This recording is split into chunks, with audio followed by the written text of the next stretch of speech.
you're never gonna feel ready to do hard things. It's rare that you'll wake up in the morning feeling prepared to go after your dreams. Hard things are meant to be scary. They're meant to make you feel uncomfortable because they require you to go to a place that's unknown. Life is hard. Easy, it's not an option. But it's worth fighting. It's worth believing. It's worth giving yourself a chance. It's worth mustering yourself up, standing up inside yourself. It's worth fighting relentlessly, never giving up. It's worth fighting a good fight. It's worth being around motivated, positive people. It's worth being up-tempo. It's easy to have faith and feel good when you're feeling good and you have no pain and your bills are paid and you got a clean bill of health from the doctor. It's easy to be motivated then. But when that's not the situation, it's hard. When you look in the mirror, you don't see the person that you once saw. It's hard. I know it's hard, but do it hard. The road to paradise starts in hell. You have to take that bus ride, that walk, that crawl, that flight, whatever it may be, back to hell consistently. Because here's the thing, if hell comes visits you, and it visits a lot of people, it's not going to leave. And your hell is what you're willing not to acknowledge. You're not willing to acknowledge who you are, what your darkness is, what fuels you. Wow. We all ask why we should work this hard. Why take that many classes? You know, why take the notes? Why read the books? Why work that hard? Why? Good question, why? Best answer to why, I think, is the second question. Why not? Why not see how many books you can read, how many classes you can take, how many skills you can develop? Why not see how valuable you can become to the marketplace, to your friends, to your family? Why not see what you can make of yourself? Why not see how far you can go, how much you can see, how much you can earn, how much you can share? Why not? So as we look at the future, we can decide that from this day forward, as I look at all the dimensions of my life, looking at myself mentally, emotionally, and spiritually, I'm going to do all I can do to develop me, to bring my talent out here, to make a contribution to life. But is it easy? No. Is it worth it? Yeah. Yes, your life is worth it. Why do you do this thing every single day, and what does it mean to you? I want you to ask yourself those two questions every single day. When you get tired, when you're not feeling it, when you don't value it, when you take it for granted, every single day, why do I do this, and what does it mean to you? Because if you say you do it for a certain reason, and it means something to you, every single day you'll come out, and you'll never cheat it, and you'll cherish every single aspect of it for the ability to become greater.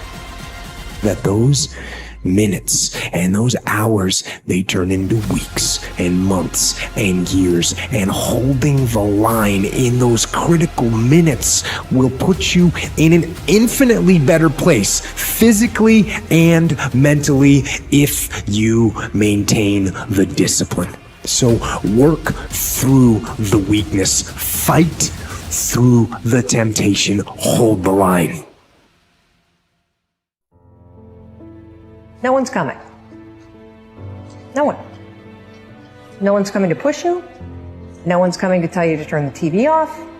No one's coming to tell you to get out the door and exercise. Nobody's coming to tell you to apply for that job that you've always dreamt about. Nobody's coming to write the business plan for you. It's up to you. You've got to put in the work when no one else is watching. You have to convince yourself that the things that are in your head, the self-doubt that has been imposed because of life and small setbacks, are temporary. But the results you leave are permanent. Don't allow the setbacks you once had be the thing to keep you from going after your goals.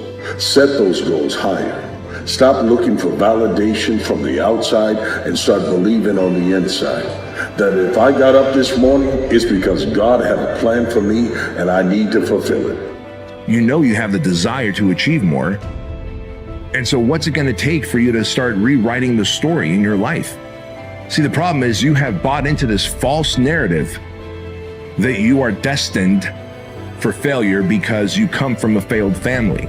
You come from a divorced family. You come from a family of alcoholics. Blue collar. We're just supposed to be blue collar. No, you're not. No, you're not.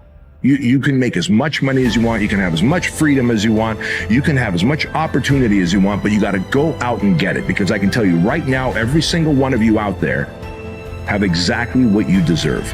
It's necessary that you take charge, that you begin to stand up inside of yourself, that you dry your tears and you're not given the luxury of feeling sorry for yourself, that you got to get in a fighting mode. You can't surrender. You can't be a chump. You got to fight back. You got to stand up and start. So wait a minute, what is it I need to do? You got to make yourself move even if it hurts. Many people have been written off and said, this one won't survive. And they did. It's possible. You've got to believe in your heart of hearts that it's possible that you can beat this. Your belief, your faith, your drive, your determination, your persistence, your perseverance, your spirit. Greater is He that is in you than what's out here in this world. So you've got to decide, you've got to say, it's possible that I can beat this. And it's necessary that I do this. In spite of the pain and the conditions, you've got to mobilize your mind and your spirit. There's nothing as powerful as a made-up mind.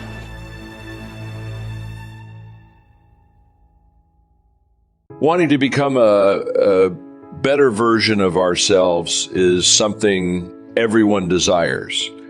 When we don't make a plan to improve ourselves, we stay stuck or let our limited beliefs control us. But just wanting to change isn't enough. We need clear goals and then take action to make a plan for personal growth that works. You get results by doing, not just talking. Thinking about problems won't solve them. Make a plan for personal growth with things you can actually do. Work hard to overcome any obstacles that stop you from reaching your goals. If you work hard and keep at it, you'll become the best you can be.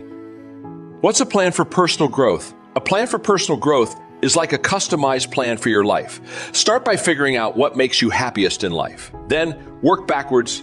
Think about the habits you need, the things you need to learn, and the steps to get there. Personal growth isn't only for people who feel stuck or have big problems. Everyone benefits from having a plan to grow. Learning how to keep growing helps you be more confident, reach your goals, and feel satisfied. If you're not making progress, you're going backward. So it's time to start growing. Finding your personal challenges. First, decide what's important in your life to set goals for personal development. What does your plan for personal growth mean to you? Is it about getting better at talking to your partner? Do you want to do well at work? Do you want to eat healthier or get in better shape? Do you want to be better with money? No matter your challenges, there's a way to achieve what you want. Growth and success mean different things to different people, but most personal growth plans cover 4 areas: work, relationships, learning, and health. You can adjust your goals in these areas to fit your life and keep growing. Work goals are about your job. They can be things you want to do sooner or later. For example, you might want a better job in a year, a different job in 5 years, and your own business in 10 years. Work goals also include getting better at your job by learning and going to events. Relationship goals can mean finding love if you're single, or making your relationship stronger if you're in one. If you want love, you'll work on finding the right person and getting over things that stop you. If you're in a relationship, you might want to make it more exciting or stop fighting. Learning means feeding your brain, learning new things, and staying interested in learning. You could decide to read a long book, learn to play a musical instrument, or do puzzles regularly. Health is one of the most common things people want to improve. It might seem like just losing weight or getting strong muscles, but it's more. Being healthy means living in a way that gives you energy and strength to chase your other goals. Knowing the parts of personal growth plans. There are many ways to make a personal growth plan, but we can put them into 7 groups. 1, skills. These are things you're good at or can learn. To do well in life, know what you're good at and what you need to learn. 2, growth. To get what you want in your job, relationships, life, or health, you need to learn more and be open to change. 3, power. This is how much control you give others over you. To grow, take back some control. Don't let others control you too much. 4, improvement. To make your life better, think positive and work hard. All growth comes from improving yourself. If you don't try to be better, you won't reach your goals. 5, empowerment. What's special about you? It doesn't matter what others think. Feel more confident by thinking good things about yourself and doing things you enjoy. 6, analysis. This means looking at what you're good and not good at. No one is great at everything. Be honest about where you need to improve and what you can do to get better. 7, goals. Having goals is important to make changes and reach your dream. Being ambitious won't help if you don't know what you want. The secret of success is learning how to use pain and pleasure instead of having pain and pleasure use you. If you do that, you're in control of your life. If you don't, life controls you. If you want your life to change, here's the source of it all. Ideas plus inspiration. The good news is, ideas are not that far away. I've got an excellent phrase for you to consider, one that will serve you well for the rest of your life. Everything you need is within reach. The ideas you need for life change or business change are within listening reach. They're within reading reach. In fact, there's probably a library not too far from you. The problem is, most people pass by libraries. Very few walk in. Andrew Carnegie set up all these libraries across the country thinking everybody would stop in. But no, almost everybody drives right on by. Do you know how many people own a library card in the United States? 3%. And guess how much they cost? Nothing. The ideas are within reach. But here's the key question. Who is going to reach? There's a simple biblical phrase that says, if you seek, you will find. But it's very important to know that finding is reserved for the seekers. We don't find what we need. We find what we search for. If you will search, if you'll try, if you'll go, if you'll listen, ideas are within reach. And ideas are life-changing. There's nothing so powerful as an idea whose time has come. A business idea, a social idea, an investment idea, a good health idea. All you need is a specific idea to make an impact on your life. Ideas can help you gather treasure, gather equity, and gather wealth. 10 years from now, you can be right where you are now, or you can be in a new place. The difference between now and then could be significant in terms of money, lifestyle, treasure, and equity. In 10 years, you can enjoy an incredible life if right here and now you make a small change in your thinking to start you on the journey.